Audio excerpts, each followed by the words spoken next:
Hi viewers, ఈరోజు ప్రపంచవ్యాప్తంగా కూడా భారతదేశానికి భారతీయులు అదేవిధంగా ఈ భారత అన్న పేరు వినిపిస్తేనే చాలు ఒళ్ళు పులకరించిపోతుంది. ఎందుకంటే మన యొక్క సనాతన సాంప్రదాయాలు కావచ్చు, మనకున్నటువంటి ఎథిక్స్ కావచ్చు, వాల్యూస్ కావచ్చు, మన కట్టు బొట్టు, మన సంస్కృతి సాంప్రదాయాలు కావచ్చు, ఈ వేలో ఎక్కడికి వెళ్ళినా సరే భారతీయులు అనగానే ఒక గొప్ప గౌరవం అనేది మనకు లభిస్తూ ఉంది. అయితే ఈ భారతీయులకు సంబంధించి జస్ట్ ఫ్యూ మంత్స్ బ్యాక్ ఎప్పుడైతే ఆగస్ట్ 5న కాశ్మీర్కు సంబంధించి ఆర్టికల్ 370 అదేవిధంగా 35A దీనికి సంబంధించి రద్దు అన్న వేళ ప్రభుత్వం నిర్ణయం తీసుకుందో ఒక్కసారిగా ప్రపంచం అంతా పక్కన పెట్టినట్టయితే పాకిస్తాన్ మాత్రం అల్లల్లాడిపోయింది. ఇదేంటి అసలు ఈ రకం చేస్తున్నారు, కాశ్మీర్లో మొత్తం కూడా మానవ హక్కుల ఉల్లంఘన జరుగుతూ ఉంది, ఇది చాలా పెద్ద తప్పు, అది ఇదని హడావుడి చేసింది. ఆ తర్వాత నెమ్మదిగా అటు చైనాని, అరబ్ కంట్రీస్ని, మిగతా అందరిని గెలవడం స్టార్ట్ చేసింది పాకిస్తాన్. ఆ టైంలో ఒకంత కాశ్మీర్ ఇష్యూ అన్నది ఇరు దేశాలు కలిపి చర్చించుకుంటే మంచిది అని చెప్పేసి పాకిస్తాన్కి సంబంధించేసి సపోర్ట్ చేసే చైనా కావచ్చు, మిగతా కావచ్చు అనడం జరిగింది. మిగతా అంటే జస్ట్ 1 or 2 మెంబర్స్ తప్ప అంత ఎవరు లేరు ప్రపంచంలో కూడా. అయితే అప్పుడు భారత్ క్లియర్గా చెప్పింది, కాశ్మీర్ అంశం భారతదేశం యొక్క అంతర్గత విషయం, దీనికి సంబంధించి ఎవరి జోక్యం అవసరం లేదు అని. దానితో అమెరికా ట్రంప్ కావచ్చు, రష్యా పుతిన్ కావచ్చు, మిగతా ఎవ్వరు కూడా దీని టాపిక్ ఎత్తుకొని సైలెంట్గా ఉన్నారు. ఇంకా ఆ తర్వాత ఐక్యరాజ్య సమితిలో దీనికి సంబంధించి కూడా చర్చ జరగాలని చెప్పి పాకిస్తాన్ పట్టుబడుతున్నానని హడావుడి చేయడం సాగింది. మన భారతదేశానికి సంబంధించిన ప్రతినిధులు, ప్రధాని వీళ్ళు ఐక్యరాజ్య సమితిలో ఉన్నారు, పాకిస్తాన్ వాళ్ళు ఉన్నారు. అయితే ఆ రోజు మన వాళ్ళు మాట్లాడిందేమో విశ్వ మానవాళి శాంతి గురించి మాట్లాడింది, అదేవిధంగా ప్రపంచం ఎదుర్కొంటున్న ప్లాస్టిక్ సమస్యను ఏ రకంగా పారద్రోలాలి అన్న వేళ మాట్లాడటం జరిగింది, అదేవిధంగా ప్రకృతిని ఏ రకంగా మనం పెంచి పోషించాలన్న వేళ మాట్లాడుతుంది. కానీ పాకిస్తాన్కి ఏదైతే సమయం కేటాయించారో ఆ సమయానికి మించి కూడా ఎక్కువ మాట్లాడుతుంది. ఏ విషయం? ముఖ్యంగా కాశ్మీర్ విషయంలో. కాశ్మీర్లో ఇప్పుడు మొత్తం కూడా ఆర్మీ పోలీసుల చేతుల్లోనే ఉంది తప్ప సామాన్యులు అన్న వాళ్ళు అక్కడ స్వేచ్ఛగా ఉండటం లేదు, బతకటం లేదు, మొత్తం నిర్బంధంలోకి వెళ్ళిపోయారు. అక్కడ ఓ రకంగా ఎమర్జెన్సీ అన్న వేళ నడుస్తూ ఉన్నది అక్కడ అని చెప్తూ ఈ పాకిస్తాన్ వాళ్ళు గగ్గోలు పెట్టారు ప్రపంచ వేదిక మీద. అయితే ఆ రోజు చాలా దేశాలు కూడా క్లియర్గా చెప్పాయి, ముందు మీ దేశంలో గిల్గిత్ బాలిస్తాన్ కావచ్చు, మిగతా ప్రాంతాలు ఏవైతే మీ దేశంలో వాటి గురించి మాట్లాడండి అయ్యా. అదేవిధంగా మీరు ఏ దేశంతో అయితే సంప్రదింపులు జరుపుతూ ఏ దేశంతో అయితే జాన్జిగిరిగా ఉంటున్న చైనాలో ఏకంగా ఒక ప్రాంతంలో ముస్లింలందరూ కూడా నిర్బంధించి డ్రెస్ కోడ్ కావచ్చు, పేర్ల విషయంలో కావచ్చు, అన్నింటిలో కూడా రూల్స్ అండ్ రెగ్యులేషన్స్ పెట్టి చాలా ఘోరంగా చైనా వారిని అవమానపరుస్తుంది. దాని గురించి మాట్లాడండి అయ్యా. అంతేగాని తమ దేశంలో విలీనమై ఉన్నటువంటి కాశ్మీర్ ప్రాంతం గురించి మీరెందుకు మాట్లాడుతూ ఉన్నారు? కాబట్టి ఇది కేవలం భారతదేశానికి సంబంధించిన అంతర్గత విషయం తప్ప ప్రపంచం జోక్యం చేసుకునే విషయం కాదని చెప్పేసి అంత కుండ బద్దలు కొట్టినట్టు చెప్పారు. చివరికి చైనా కూడా సపోర్ట్ చేయకుండా వదిలేసింది పాకిస్తాన్. చివరికి ఏకాకిలాగా పాకిస్తాన్ మిగిలిపోవడం జరిగింది. చేస్తున్నది కరెక్ట్ కాదని చెప్పి ఇమ్రాన్ ఖాన్ కూడా తెలుసు. కానీ అక్కడ ఉన్నటువంటి ఆర్మీ కావచ్చు, ప్రజల చేతుల్లో కావచ్చు, ప్రభుత్వం ఇబ్బంది పలకకుండా ఉండాలంటే కాశ్మీర్ అంశాన్ని బూచిగా చూపిస్తూ భారతదేశాన్ని తప్పుపడుతూనే ఉండాలి ప్రపంచ వేదిక మీద. అదే వాళ్ళు చేస్తున్నారు. అయితే అసలు ఆ తర్వాత చాలామంది యూరోప్ యూనియన్ సంబంధించిన సభ్యులు కావచ్చు, మిగతా దేశాలకు సంబంధించిన కొంతమంది ప్రతినిధులు కావచ్చు ఈ కాశ్మీర్లో పర్యటించేసి అక్కడ ఎలా ఉంది ఏంటి అని పరిశీలించి చాలా బాగుంది, ఇప్పుడు భారతదేశం ఏదైతే స్టెప్ తీసుకుంది ఇది మంచిది అని చెప్పారు. అసలు ఇంతకీ ఆర్టికల్ 370 కావచ్చు, 35A కావచ్చు ఎప్పుడు వచ్చింది ఏంటి అన్నప్పుడు ఒక్కసారి స్వతంత్రం మనం ఎప్పుడైతే వచ్చిందో అప్పుడు వెళ్దాం. 1947 ఆ టైంలో కాశ్మీర్కు సంబంధించేసి మహారాజా హరిసింగ్ పరిపాలిస్తూ ఉన్నాడు. అతను స్వతంత్రం పొందామని అనుకుంటూ ఉన్నాడు. కానీ పాకిస్తాన్ ఏం చేసింది, జమ్మూ కాశ్మీర్లో ఎక్కువ మంది ముస్లింలు ఉన్నారు కాబట్టి, ముస్లింలు ఎక్కువ మంది మన పాకిస్తాన్ చెందుతారు కాబట్టి మీరు పాకిస్తాన్లో విలీనం అయిపోవాల్సిందని చెప్పేసి వారు దాడి చేయడం ప్రారంభించారు. అయితే భారతదేశం హెల్ప్ కోరడం జరిగింది ఆ మహారాజా హరిసింగ్. అప్పుడు ఇక్కడ ఉన్నటువంటి ప్రధాని నెహ్రూ కావచ్చు, హోంమంత్రి పటేల్ కావచ్చు ఏం చెప్పారంటే, మేము నీకు సాయం చేయడంలో ఏంటయ్యా, నువ్వు మా దేశంలో విలీనం అవుతున్నాయని చెప్పు, సంతకాలు చేసి అప్పుడు మేము సాయం చేస్తాం, పోరాడతామని చెప్పారు. దానికంటే సరే అన్నాడు. భారతదేశం విలీనం చేస్తున్నట్టు సంతకాలు పెట్టాడు, ఇచ్చేసాడు. దాంతో అప్పుడు ఏమైంది, 1947లోనే మన భారతదేశంలో అంతర్భాగం అయిపోయింది కాశ్మీర్ ప్రాంతం. దాంతో పాకిస్తాన్ ఎదుర్కోవడం జరిగింది ఆనాడే మన భారతదేశం. అయితే ఆ స్థానికంలో కొంతమంది గిరిజనులతో కలిసేసి పాకిస్తాన్ కుట్రల పని ఏం చేసిందంటే ఈ జమ్మూ అండ్ కాశ్మీర్లో కొంత ప్రాంతాలను ఆక్రమించుకోవడం జరిగింది. ఆ టైంలో మిగతా ప్రాంతానికి కూడా ఎక్కడ ఇబ్బంది తలెత్తిద్ది ఏంటి అనుకున్నారేమో కానీ కొత్తగా ఆర్టికల్ 370 అనేది వాళ్ళకి ఇవ్వడం జరిగింది.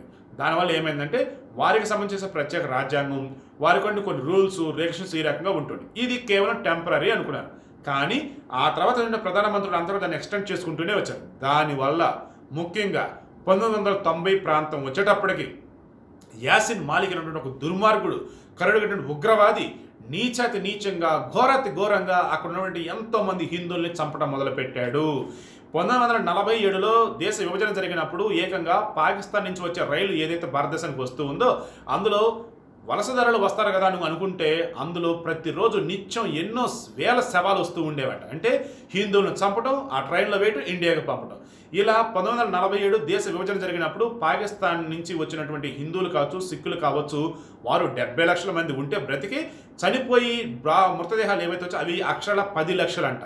అంటే ఎంత ఘోరంగా ఆ రోజు హిందువులను చంపారో ఒకసారి ఆలోచించుకోండి, సిక్కులను చంపారో ఆలోచించుకోండి.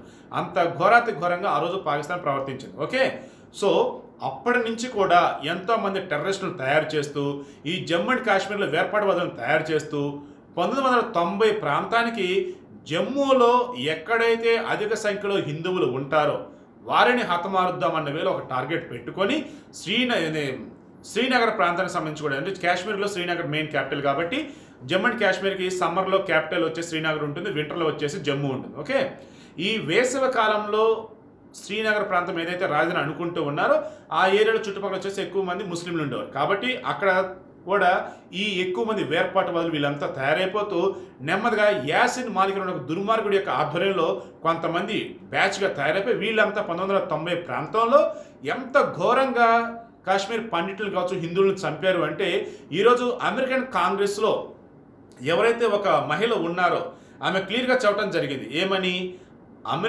ఏదైతే భారతదేశంలోని కాశ్మీర్లో ఆర్టికల్ 370, 35A రద్దు చేశారో అక్కడ దానివల్ల శాంతి సౌఖ్యాలు వెళ్ళి విరుస్తాయి. ఇన్నాళ్ళుగా ఉగ్రవాదుల మధ్య మగ్గినటువంటి కాశ్మీర్ ప్రజలు ఈరోజు హ్యాపీగా ఉంటున్నారు. కావాలంటే నాడు అసలు ఏం జరిగిందో మీకు తెలుసా అని చెప్పేసి ఆమె కొన్ని విషయాలు ఇక్కడ బయట పెడతాం జరిగింది. ఆమె బయట పెట్టిన విషయాలు ఒక్కసారిగా ప్రపంచం నివ్వెరపరిచాయి. అమెరికన్ కాంగ్రెస్ అంటే ఎంతోమంది ప్రముఖులు అమెరికాకి సంబంధించినటువంటి ప్రజాప్రతినిధులు ఉండేటువంటి ప్రాంతం. అక్కడ వచ్చినప్పటికీ ఈ కాలమిస్ట్ సునంద వశిష్ఠ్ ఎవరైతే ఉన్నారో మన భారతీయురాలు, ఆమె కాలమిస్ట్ ఎన్నో ఆర్టికల్స్ రాస్తుంటారు. ఆమె ఈ అమెరికన్ కాంగ్రెస్లో ప్రసంగిస్తూ ఆమె మాట్లాడిన మాటల్లో నిజాలు ఒక్కసారి బయటకు వచ్చేసరికి ఆ అమెరికన్ కాంగ్రెస్ సభ్యుల్లో కూడా ఒళ్ళు ఒకసారి గగురు పడిచిపోయి కళ్ళ వెంట నీళ్లు గారాయట. అంటే అంత ఘోరం. అవేంటో తెలుసా? 1990లో ఒక స్కూల్కి సంబంధించి ఒక ల్యాబ్లో ఒక హిందూ మహిళ ఉంది. ఆ హిందూ మహిళని బయటకు తీసుకువచ్చి ఘోరాతి ఘోరంగా ఆమె మీద అత్యాచారం చేసి బయటకు కూడా చెప్పలేని విధంగా ఆమెను అత్యాచారం చేసి అప్పటికి ఆమె కాపాడిని వదిలేని మొత్తుకుంటూ ఉంటే పక్కన చెట్లు నరికే రంపం ఉంటుంది కదా, చెట్లు కోసే రంపం, ఆ రంపంతో ఆమె శరీర భాగాల్ని కోసి ఇష్టం వచ్చిన రీతిలో పడవేశారంటే ఒక్కసారి మీరు ఆలోచించుకోండి.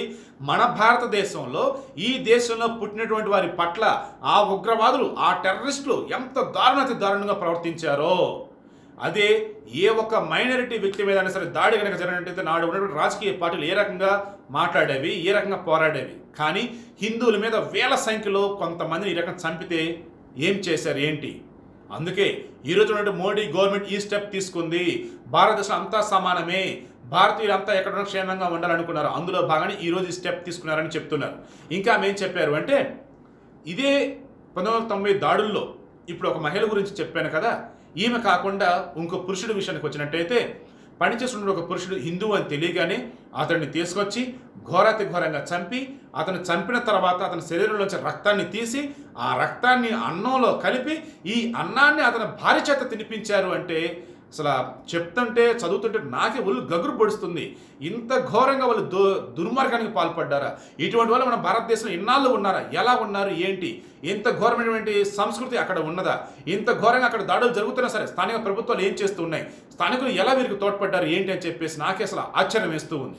సో ఇంత ఘోరంగా వారు అక్కడ దాడులకు పాల్పడ్డారని చెప్పేసి ఈమె అమెరికన్ కాంగ్రెస్లో నిజాలు చెప్పేసరికి ప్రపంచం అంతా కూడా ఒక్కసారి ఉలిక్కి పడిపోయి ఎస్, ఈరోజు ప్రధాని మోదీ ఏదైతే నిర్ణయం తీసుకున్నాడో జమ్మూ కాశ్మీర్లో ఆర్టికల్ 370, 35A రద్దు చేస్తూ అది సరైనదే. ఈ రోజు నుంచి కాశ్మీర్లో ఖచ్చితంగా శాంతి సామరస్యాలతో ప్రజలంతా స్వేచ్ఛా వాయువులను పిలుస్తూ గొప్పగా ఉంటారంటలో ఎటువంటి సందేహం లేదని చెప్తూ ఉన్నారు. నిజంగా మీరు 1990 సంబంధించి దాడుల విషయం అసలు ఏంటని పరిశీలిస్తే ఒకే ఒక్క విషయంతో దాన్ని క్లోజ్ చేస్తాను. ఆ టైంలో అక్షరాల అక్కడ దాడి జరిగింది. దాదాపు 20,000 మందికి పైగా అక్కడ కాశ్మీర్ పండితుల్ని చంపడానికి టార్గెట్గా పెట్టుకొని కొన్ని వేల మందిని యాసిన్ మాలిక్ ఆధ్వర్యంలో చంపడం జరిగింది. ఇలా చంపుతున్నటువంటి టైంలో కొంతమంది మహిళలని, చిన్నపిల్లని ఘోరంగా ఊచకోత కోశారు. వీడు ఎంత దుర్మార్గుడంటే, ఎంత కరుడుగట్టిన మృగం అంటే, ఆడవారికి సంబంధించేసి అత్యాచారం చేసి వారి వక్షోజాల మీద, వారి తొడల మీద పాకిస్తాన్ జిందాబాద్ అని చెప్పి రాసి చంపేవాడంటే ఇటువంటి దుర్మార్గుల్ని ఇంకేం చేయాలో ఒకసారి మీరు ఆలోచించండి. అందుకే కదా ఈరోజు ఏదైనా సరే భారతదేశంలో ఉన్న ప్రతి ఒక్కరు గొప్పగా ఉండాలని ఆలోచించి మోదీ ప్రభుత్వం ఆ డెసిషన్ తీసుకుంది. ఎప్పుడైతే Jammu and Kashmir article 370/35A రద్దని అన్నారో, ఒక 2-3 చిన్న పార్టీలు తప్ప ఆల్మోస్ట్ అన్ని పార్టీలు మద్దతు తెలిపాయి. పార్టీలకు అతీతంగా జాతీయత విషయానికి వచ్చినప్పటికీ అంతా ఏకమవ్వాలి అన్న వేళ అంతా కూడా జడ్జిమెంట్ ఇవ్వడం జరిగింది. సో ఈరోజు అమెరికన్ కాంగ్రెస్లో కూడా సునంద వశిష్ఠ ఏదైతే చెప్పిందో, ఏవైతే నిజాలు అక్కడ బయట పెట్టిందో, దీనితో ప్రపంచం కూడా ఈరోజు తెలుసుకుంది. జమ్మూ అండ్ కాశ్మీర్ వచ్చేసరికి భారత్లో పూర్తి అంతర్భాగం. అదేవిధంగా దానికి సంబంధించి ఎవరు ఇక జోక్యం చేసుకోకూడదు, దాని గురించి టాపిక్ కూడా మాట్లాడకూడదు. ఇంకా ఏదైనా మాట్లాడాల్సిన వచ్చినట్టయితే పాకిస్తాన్లో జరుగుతున్న అకృత్యాలని ఎండగడదాం, పాకిస్తాన్ని తురుముదామని చెప్పేసి అంతా అనుకున్నట్టుగా తెలుస్తూ ఉంది.